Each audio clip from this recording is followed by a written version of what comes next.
Assalamualaikum warahmatullahi wabarakatuh. Hai, selamat datang di channel Nawawi Kembut, orangnya kalem dan lembut. Seperti biasa, di sini saya akan memberikan sebuah hal-hal dan juga video-video yang menarik, aktual, dan tentunya kontroversial. Namun sebelum itu, silahkan subscribe dan jangan lupa nyalakan loncengnya agar kalian selalu mendapatkan notifikasi dari setiap video-video yang akan saya upload. Iya. Kali ini saya akan berbicara tentang masalah dunia jurnalistik atau masalah dunia pers. Dan kali ini hadir dalam salah satu karya yang cukup menohok dan paling kritis menurut saya sejauh ini adalah majalah Tempo. Ya, majalah Tempo ini memiliki karya-karya jurnalistik yang dikenal sangat kritis dan juga menjadi corong demokratis yang paling baik sejauh ini. Bahkan dari perjalanan sejarah majalah Tempo ini sendiri pernah mengalami masa-masa yang paling mengenaskan sepanjang sejarah pers Indonesia.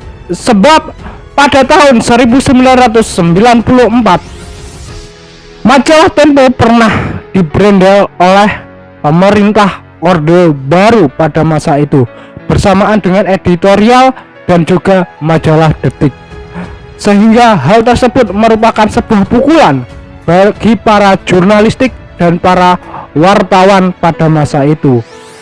Oleh karena itulah pada tahun tersebut didirikanlah yang namanya Aliansi Jurnalistik Independen.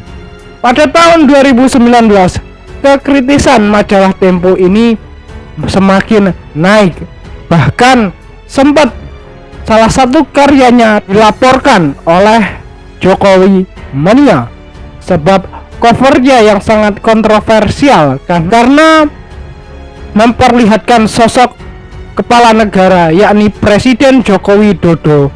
Di bawah belakangnya ada bayangan-bayang Pinocchio, seakan-akan janji presiden ini hanya tinggal janji alias bohong belaka, sehingga pada masa itu karya tersebut harus dilaporkan kepada Dewan Pers. Namun sayangnya para pendukung presiden ini harus nyengir karena Dewan Pers menyatakan bahwa karya tersebut masih sesuai dengan kode etik jurnalistik dan cukup proporsional.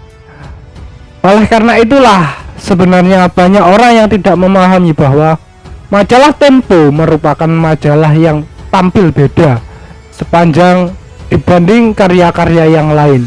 Karena sejauh ini daya kritis dari majalah Tempo menurut saya masih cukup baik dan sesuai dengan nilai-nilai demokratis.